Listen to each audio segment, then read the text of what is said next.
Alhamdulillah, wassalatu wassalam ala ashrafil anbiya wal mursaleen wa ala alihi wa sahbihi wa sallim tasliman biqadri azmati dhatika fi kulli waqtin wa heen fa'lam annahu la ilaha illallah. In the name of God, most gracious, most merciful, salutations unto our beloved Prophet Muhammad. May the peace and blessings of God be with him. Our respected viewers and listeners, peace and love be with all of you, and welcome to another edition of our Ramadan podcast. And I'll start by saying that we're living in a time where differences are no longer just differences, but they have become divisions. Today, conversations quickly turn into confrontations, and disagreements turn into distrust. And disagreement becomes identity warfare. This is what many scholars and sociologists are calling toxic polarization, where it is not just about ideas anymore, but it's about us versus them. As faith leaders, as community builders, as chaplains, as civic participants, we must ask ourselves, how do we hold strong convictions without becoming hostile? How do we protect truth without losing compassion? And how do we disagree without dehumanizing? And that is why today I'm honored to have in my presence in today's episode, Shaykh Ibad Wali with us. Shaykh Ibad Wali is a director of Muslim Faith Network for the One American Movement.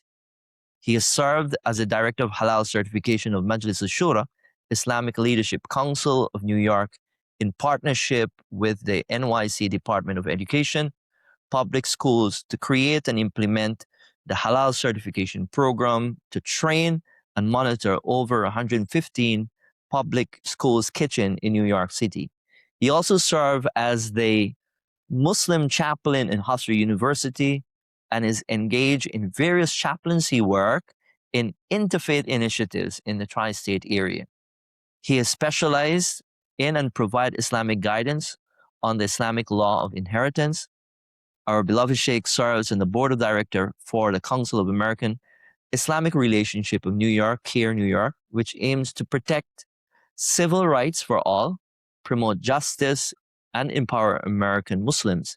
He has served as the executive director and resident scholar of this Hillside Islamic Center, established the Boy Scouts, Girl Scouts, and Cub Scouts program for the New High Park community. Allow me to also say our beloved Sheikh completed a rigorous 7 years Islamic seminary program in Alamiya in 2011 from Darul Uloom, New York, and the Institute of Islamic Education, with numerous certification in ijazat in various Islamic sciences and methodologies. He holds a bachelor's degree in computer science and business and liberal arts from Queens College, New York, as well as a master's degree in Middle Eastern Studies from CUNY Graduate Center. He is trained as a chaplain in North Shore University Hospital Clinical Pastoral Education Program. And I read a portion of his bio so that you understand the person that we're speaking with today and his understanding of the subject area. Our beloved Sheikh, welcome to our program. And before we discuss solutions, we need clarity. Many people think polarization is just disagreement, but there is a difference between healthy debate and toxic division. What exactly is toxic polarization? Can you share? For sure. Yeah, please. Assalamu alaikum wa rahmatullahi wa Wassalam. barakatuh. May peace and blessings be with you all. And thank you again for inviting me into your podcast. And may Allah bless it, increase it. It's wonderful to be in your presence. Alhamdulillah. So, One America movement started about 7-8 years ago. And the whole premises upon which it's built is to address toxic polarization. So, we want to understand toxic polarization in contrast to normal polarization. Normal polarization is something that we want in our democracy. It's Yeah. healthy for our democracy. Yeah. And interestingly enough, when we look at Islam, we also want polarization there as well. Yeah. We want that difference of opinion. We call that ikhtilafat. And it gives more value to our faith and brings more inclusivity Yeah. in different thinking and different approaches to the faith itself. Yes. So when we talk about toxic polarization, Islamically, we can call that mukhalafa, to become antagonistic. The difference is, for example, well, let's say you're wearing a certain color hat Yeah. and I'm wearing a certain color hat, right? And if I don't like the color of your hat, well, I can just let you know, hey, I don't like that color. I like this color. And that's okay. We can have these disagreements of what I like and I don't like. But now, if I take that disagreement and now I say and apply that to your being and your essence and say, well, because you're wearing a hat color that I don't like you, Mm. right? And that's where the shift comes in, that we transition from disagreeing about a topic or an issue or values, and then we turn it into, well, your whole being is something that I cannot stand. And it turns into animosity, antagonistic behavior. So, you know, we're living in a time when we're seeing this in various setting, whether it's our religious setting, whether it's the world out there, and it does have a diverse impact. Can you talk about how important it is for us to sensitize individual about this? Because sometimes we display this behavior and we do not know how our actions do create that negative impact on people, Yeah. how it affects our home, how it affects our place of worship. Yeah. And you've been out there, you know, highlighting this based on your experience, how important this is, and what's going on out there with this type of, Yeah. Yeah. Well, we do have workshops in order to ground people in the yeah, understanding of these concepts. It does require engaging with the material, deliberately, reflecting over the content that we engage with and having conversations across divides to actually yeah, implement and ground ourselves. So I can share a little bit about it, but if we really wanted to have yeah, solid foundation understanding it, going through the process helps. yeah, good. Essentially, toxic polarization, and it affects people in different ways, right? When we look at toxic polarization politically, we see that we understand when we look at the news, Yeah, whether it's Fox News or CNN, we look at them differently, and different viewerships yeah, are gravitate towards these media platforms because of that polarization, right? yes, We see it in religion, in ideologies, just in our own Muslim community, whether and even beyond that, if you look at the Christian community or the Jewish community, there are centers that are grounded on or based on the ethnicity of the person's faith, the country they came from or traveled here, the culture that they represent, or the ideology, right? Or the sect that they're part of. So all of these things have created these enclaves of societies and the cultures and values we have, yeah, which is okay. But the problem comes in is that when we now use that part of our identity, or we condemn someone else's part of that identity, and because of that, we start labeling the entire community. And this is something that I as a Muslim, have been with Islamophobia, we know all too well of what it has done to our community.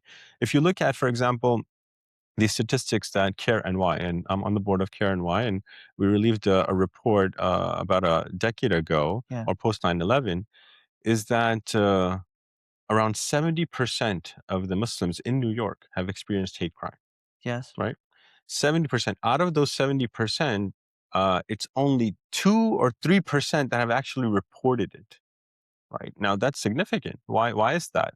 That's because there's lack of trust within our own system, the system that's supposed to protect us, the police officers, the NYPD. There's a lack of trust there, and yes. people don't want to report because they think they'll get in trouble for even reporting it. So it's compound, right? Definitely compound. Yeah, it's Yeah. in multiple layers, and if we don't, we have to obviously break it down into, well, what's the initial process of this? And we usually say from the Quranic perspective, وَفِي أَنفُسِكُمْ أفلا أَفَلَا تُبْصِرُونَ. تبصرون. Look in yourself. You have to sit down and realize. I have to sit down and realize my own biases, right? What do I see when I see a black person walking across the street? Am I judging them because of that color? If I see a white person, if I see a Hispanic person, I have to look in myself, and I try to identify this toxicity. It's amazing that you're mentioning this because when we interact with people, we see, I often feel that people today are not just arguing ideas, that they're defending their identities rather than arguing ideas. Mm, And if we can distinguish between that, I think there's a problem because once identity is threatened, emotions replace the intellect. We're mm. not able to think straight. Personal biases. I'll pick on that word. That I often tell my community the same thing. Someone walks in, and we have this notion who that person is. And this is something that you have learned in chaplaincy, and we have learned in Yeah. chaplaincy, that I walked into. I just share this with you. I completed 4 units of clinical pastoral education. New York Presbyterian would call me for me to speak with the interns that are there about end of life and my experience. And I always share with them a point, and I'll share today in the podcast and with you, that I entered into a room at one of the hospitals when I first started. Make it knock at the door. Hi, my name is Safraz. I'm a healthcare chaplain. The guy asked, "What denomination you're from?" I said, "I am a interfaith chaplain, but I'm a Muslim by faith." He said to me, and I swear by God, "Are you here to kill me?" In the hospital Oh setting. my goodness. So he said that to me, and judgment, assumption of who a Muslim is. And I look beyond his words because in chaplaincy, I learned, right? Even like to talking about it now, I get very emotional that Mm, a person actually mm, just judge me by just looking at me and knowing my identity as Muslim. And, yeah. and I said to him through my training, I suppressed my emotions. I was angry. I was upset. And I said to him, "Are you really scared of me? Are you really, let's have this discussion?" Then he starts to talk about Islam in a very negative way, about Muslims, we're not doing Mm, enough, we're condoning X, Y, and Z. And literally, I say, how can a person just hate me for just saying that I'm a Muslim, right. despite I'm here knocking at your door Right. to provide emotional support to you. Yeah. And so the personal bias is there, and try to safeguard my community, our community, so they will have that awareness. Someone comes into Yeah. to your space, that we think positive. And the Prophet ﷺ, he said, when we see someone, think good of that person. Yeah. Think Right. bad of that individual. We should do that. So I guess, how is toxic polarization affecting like the religious communities today? Yeah. Yeah. So It's we. im- it's it's important to talk about that, Right. because Right. we may think that it's outside there, but even to our religious space, it's in. Yeah. Yeah. When we look at American society as a whole, we know statistically that there's a significant amount of people that are still practicing faith. That's Yeah. something that there's sometimes misinformation about. And our data shows that out of 350 or 60 million Americans there are, close to 200 million are still adhering to faith and followers of a faith and attend services, attend their church, synagogue, mosque. Our focus, our work is for the people of faith, right? And we want to provide support to the faith leaders in Yeah. terms of the work that we do with One America movement. The way that this toxic polarization is becoming a problem within faith communities is that just as we have in the Muslim community, we know in New York that we have massages that represent ethnicities. Yes. This Yeah. is pretty common. Everyone understands that. That's a Pakistani masjid, that's a Bangladeshi masjid, that's a Guyanese masjid, that's a Black African American masjid. This is pretty common, right?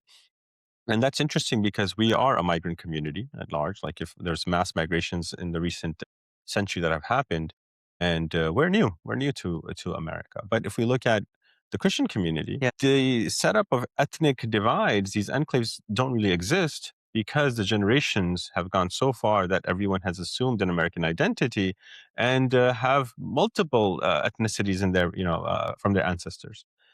So the difference that is exhibited in those communities is more along the lines of political divides. Yeah. So there are churches that are Republican, there are churches that are Democratic, liberal or conservative, right? Or the values that they adhere to. So we as a Muslim community are almost trying to catch up to that level of American identity Yeah. where we can get past the ethnicities. So it's impacting us in different ways, right? That brings me down to faith, right? How is that toxic polarization the responsibility of faith leaders to address?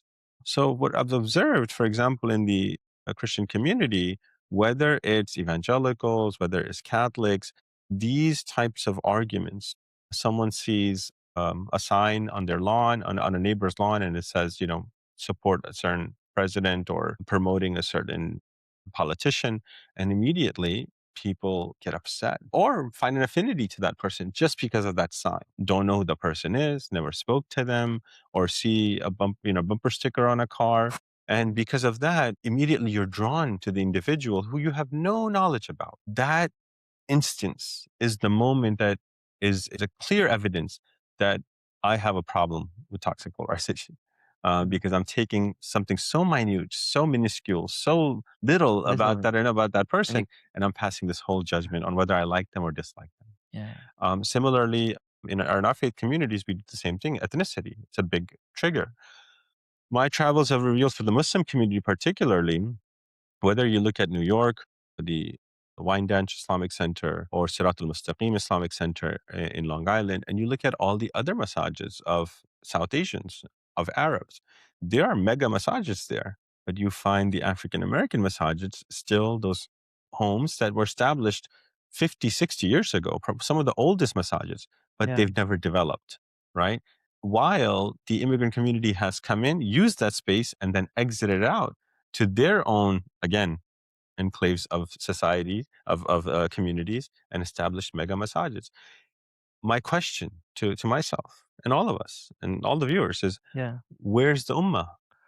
yeah. If It's that's so the case, important. where's the ummah? Then, oh, we just want to be together because, we want to be part of a society and community. We speak the same language, we have the same culture. That's why we form these massages. But is that the objective of the masjid? There is no inclusivity, Yeah. right? I often say, echo the same concern because the way I look at it, I present it as a pie. That when you have a community come and you take a portion, it's like you're taking away from that pie. So they're not looking at it as a holistic thing that you're Mm. taking. It's me. I'm building an empire for myself. Do you think, like, your experience that you have, you travel around the tri-state area and in the United States, this has been your voice, speaking, sensitizing people about toxic polarization specifically within the Muslim community.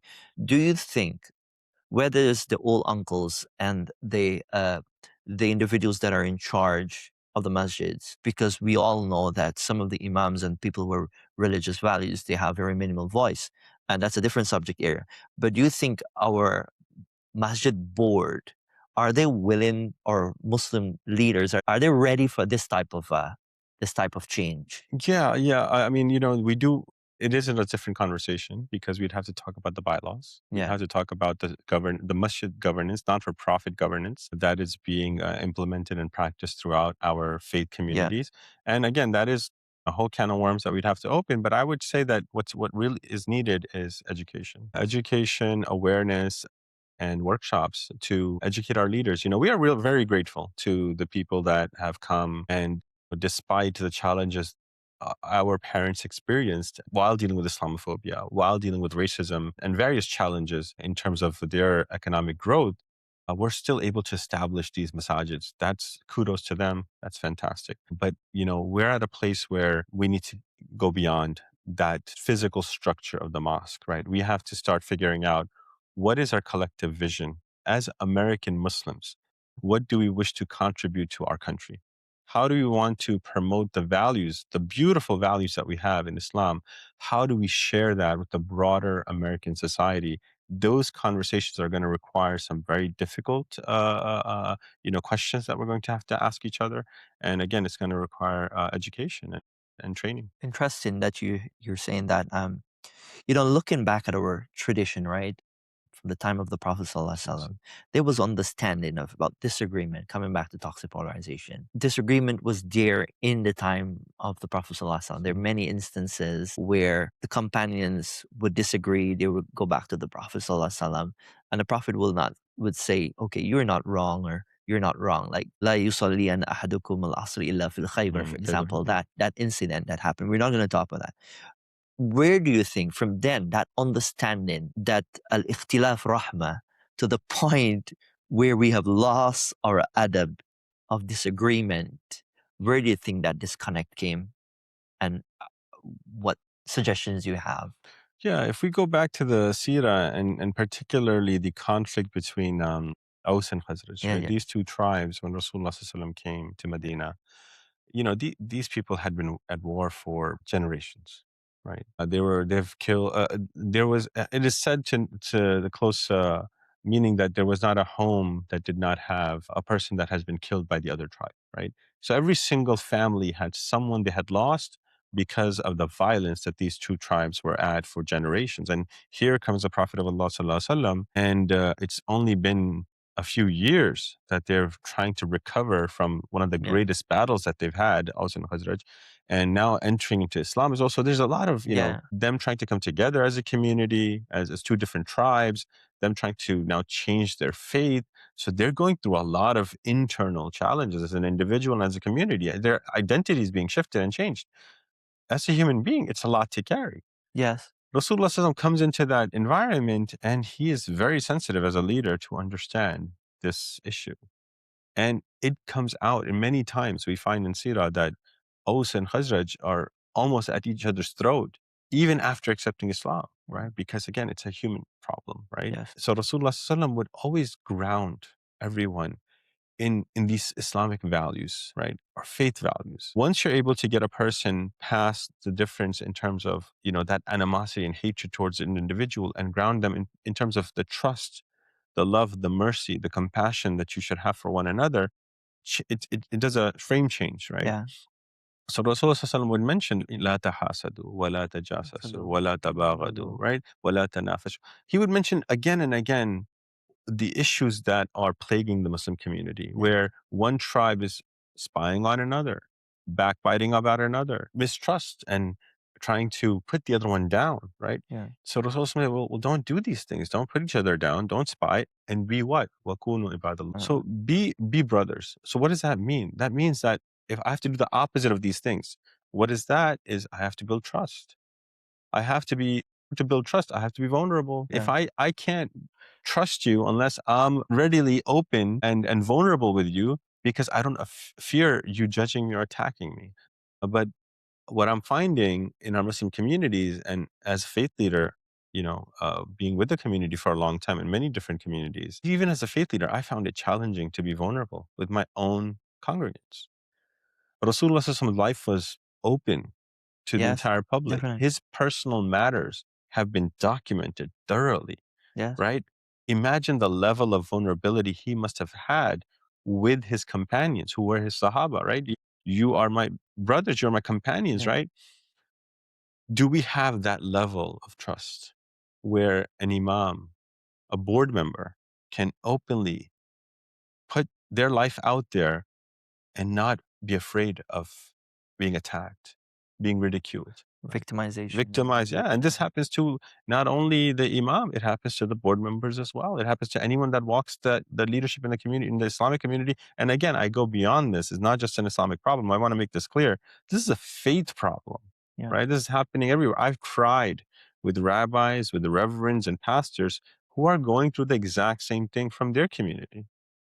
Uh, and as a share humanity, I think it's important for one of the key things, that message that we get out there, how important it is for everyone within the faith leaders, despite of your faith background, to come together to sensitize our community about Yeah. this and the diverse impact it is having and the harm that it's causing. Right. I want to shift a little bit about your involvement in hospital chaplaincy, if you don't mind. You have served as a hospital chaplain and a university chaplain. In those sacred spaces, you meet people at their most vulnerable moments. As at a human level, what is driving this hostility that we're seeing, like today, where toxic polarization, the hate, the amount of hate, as you said, that we have this difference. You look differently, you dress differently. I hate you for that. And it's causing a lot of animosity and hostility. What is driving? Yeah, yeah. I think it's the siloing. It's the, not, and technology has not helped.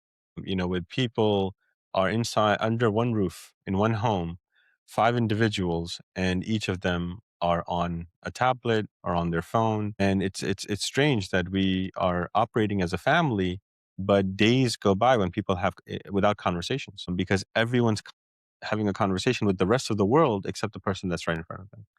And that's exacerbated this problem of toxic polarization, especially with the algorithms, because the algorithms are designed to keep you hooked on to the phone, right? The whole objective is, well, how can we keep you watching the content? How can we continue to make money off of this content? How can we continue to sell the product? So what the algorithm does is give you what you want. Yeah. And I think that's where society is getting more and more toxically polarized is because we keep getting what we want instead of what we need. And what we need is to break the silos and have one-to-one conversation with the person we don't understand, we have some assumptions about. We have to start having these conversations without judgment. When I was one of the most interesting transitions that I've had in terms of engaging with people is while doing chaplaincy, is that I understood the difference between giving advice and providing support. People come to me as a scholar, and if they want to ask a question, I'm already in solution mode. Right? I'm Yeah, like, okay, well, how can I solve this person's problem and move on to the next one? yeah. Right. But as a chaplain, you learn that people don't come to you for answers. People come to you for understanding. People are not looking for you to come and just tell them the solution to everything. They already know the solution, most likely. Or they already have someone or other people that already told them what you're about to tell them, or they can find it on the internet. So it's not the solution. People are so in need of just someone to listen. It's so important you say that because your presence, care by your very presence that that person knows that you're there and you're listening to them in a non-judgmental way, Mm. in an empathetic way.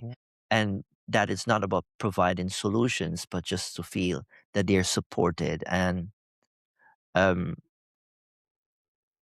I'll say that sometimes I wonder if polarization is really about politics, like, and or it's about pain and trauma and fear, insecurity that people are carrying. And when someone feels unseen and unheard, does that fuel that extreme thought process and reaction?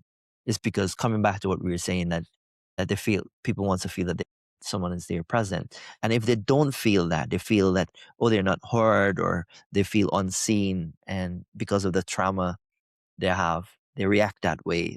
What's your thing about that? So I think in our line of work, we talk about perception and meta perception. Okay. So perception is what I think of you, right? What I'm thinking about you based on, again, judgment and seeing a few things that you're wearing or how you're Yeah. talking, where you're from. That's my perception. And I'm passing a lot of conclusions and judgments. But there's something deeper, and that is meta perception. That is that what I think you're thinking about me. So in your mind, I'm concluding, I'm basing just by who you are and how you're seeing me and the way I'm dressed, the clothes I'm wearing, the language I'm speaking. So you're also passing judgments on me, and I have a meta perception about your judgments about me. So this is where this toxic polarization, it takes a course in such a vicious manner that a person completely loses a sense of reality. This perception and meta perception takes over the individual, where they create their own reality of what this person intentions behind what you may want or what you may think that I want. And it's all inside the head that's happening. Instead of engaging with the person and asking the question, whatever concerns I have, whatever judgments I have, being open about it, can we can have challenging conversations. That's not the problem. But the problem is, can we have them while being open to listening to the response rather Yeah. than passing judgment? So I think that's one of the key factors that is driving toxic polarization is the siloing, is the perception, meta perception, and in regards to what we are getting in from our phones, from the media, which is again fueling the fire of our own perceptions. Because I don't get feeds on my phone other than what I already want to see, right? And that's the one of the most critical triggers for a person to continuously be toxically polarized. And a major concern as community leaders is our youths, right? That the young people today are forming opinions based on, you're talking about algorithms and whatever information is fueled towards them, that they become embedded into this rather than forming character, that they're forming opinions and they're having this. What advice do you have someone to our younger generation today where this is concerned? What advice can you render and offer for a Yeah. younger generation today? Yeah, yeah. Again, I would say that instead of giving advice to the younger generation, I would hope we can have a conversation. The biases that our parents, or migrants that had came to this country, they were living in a very siloed society based on national ethnic identities. And their biases were formed there. But migrating to America, the younger generations exposed to a very different type of toxic polarization. Yeah. Over there, it was Pakistanis versus Bangladeshis. It was Yeah. Indians versus Pakistanis, or Yemenis versus Saudi Arabia. Like it's a national crisis, right, in the ummah, right? In different communities versus different communities based on national divides. And then you kind of transpose that here and bring it into America, and you find that same enclave of that kind of bias that we carry. But in terms of the younger generation, those biases of nationalism have somewhat eroded away, and they're being replaced with something else, Yeah. right? And I think that's the conversation we need to have. That based on, as a young person growing in America, and calling ourselves as an American Muslim, and kind of letting go of those national identities while being very cultural, happy to have that culture and comfortable with our cultural comfort level. What is it that is driving a young person towards toxic polarization? So, in my experience with the youth, what I've observed is, again, this whole notion of liberal versus conservative, right? And then you have all the political views that we talk about in terms of whether it's abortion, whether it's gun violence, whether it's freedom of speech, whether it's political, something that's happening overseas, as we see the witnessing the genocide of various individuals. Are It's not just about Muslims, non-Muslims, Christians, and even Jewish people who have been victims of this violence. How is that impacting the youth here, right? And what's happening is one youth will then gravitate towards a group of youth that has the same view or belief. Yes. That type of siloing is happening before our eyes.